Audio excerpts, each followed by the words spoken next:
السلام عليكم ورحمة الله وبركاته. بسم الله الرحمن الرحيم. واتقوا يوما لا تجزي نفس عن نفس شيئا ولا يقبل منها شفاعة ولا يؤخذ منها عدل ولهم ينصرون. বলেন আল্লাহু আকবার। তোমরা সেদিনকে ভয় করো যেদিন কেউ কারো কোনো কাজে আসবে না এবং কারো কোনো সুপারিশে গ্রহণ করা হবে না এবং কারো কাছ থেকে কোনো ক্ষতিপূরণ গৃহীত হবে না এবং কেউ কারো কোনো সাহায্য করতে পারবে না। মহান রব্বুল আলামিন সূরা বাকারা 48 নম্বর আয়াতে বলতেছে, তোমরা সেদিনকে ভয় করো যেদিন কেউ কারো কোনো কাজে আসবে না এবং কারো কোনো সুপারিশ গ্রহণ করা হবে না এবং কারো কাছ থেকে কোনো ক্ষতিপূরণ গৃহীত হবে না এবং তারা কোনো সাহায্য প্রাপ্ত হবে না। এখানে আসেন সেই দিন বলতে কিয়ামতের দিন, হিসাব দিবসের দিন, যেদিন মহান রব্বুল আলামিন কাহার রূপ ধারণ করবেন, মানুষের সমস্ত আমলের পুঙ্খানু হিসাব নেওয়া হবে। সেটা হচ্ছে কিয়ামতের দিন। এরপরে বলা হচ্ছে কারো কাছ থেকে কোনো ক্ষতিপূরণও নেওয়া হবে না। আপনি আল্লাহ রাব্বুল আলামিন তার এক বান্দাকে ডেকে বলবেন যে আসলে আমি যদি এই পৃথিবীটা তোমার দান করে দিই আর এটাতে স্বর্ণ দিয়ে ভরে দিই, এরপরে কি তুমি আমার এই জাহান্নাম থেকে মুক্তি পেতে চাও?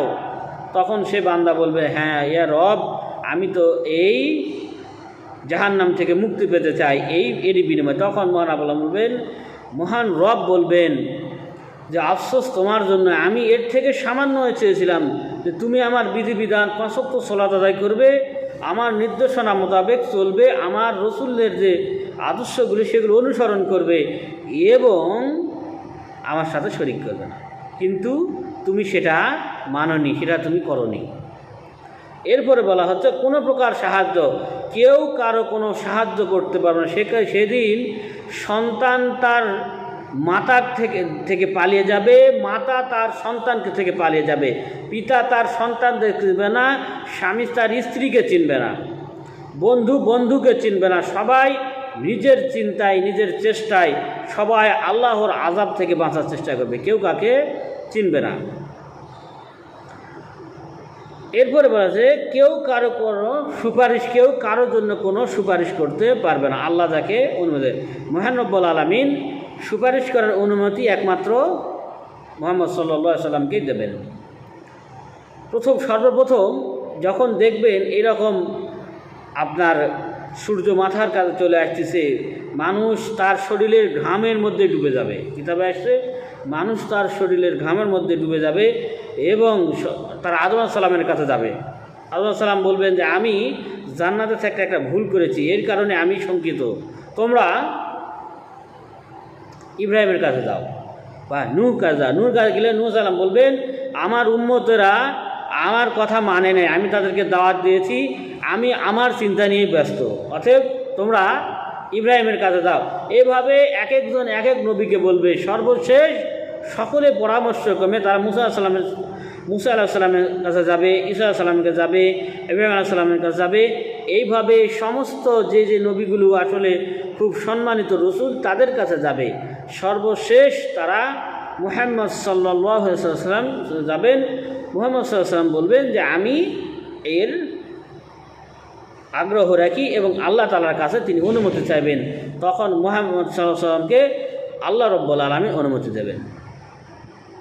কারো কিন্তু অনেক ভণ্ড আছে পৃথিবীতে যে বলতেছে বিভিন্ন ওলিরা আপনার এই আল্লাহ দরবারে, তাদের নিজেরই অবস্থা ঠিক থাকবে না।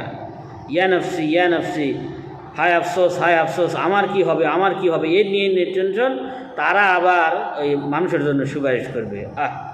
এরপরে বলা হচ্ছে কোনো প্রকার সাহায্য তারা পাবে না।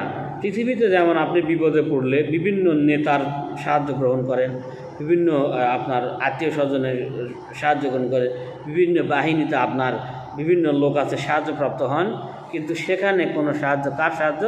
একমাত্র আল্লাহর সাহায্য ছাড়া কারো সাহায্য আপনি পাবেন না। একমাত্র আল্লাহ ছাড়া আপনাকে বাঁচানোর কেউ থাকবে না। তো আল্লাহ আমাদেরকে বোঝার তৌফিক দান করুক, আল্লাহ আমাদেরকে কোরআন সুন্নাহ অনুযায়ী আমল করার তৌফিক দান করুক, কোরআন সুন্নাহ অনুযায়ী আল্লাহ রসুলের আদর্শ অনুযায়ী জীবন পরিচালনা করার তৌফিক দান করুক এবং কোরআনকে জেনে বুঝে পড়ার তৌফিক দান করুন। আল্লাহুম্মা আমিন। وآخر دعوانا أن الحمد لله رب العالمين. سبحانك اللهم وبحمدك أشهد أن لا إله إلا أنت أستغفرك وأتوب إليك.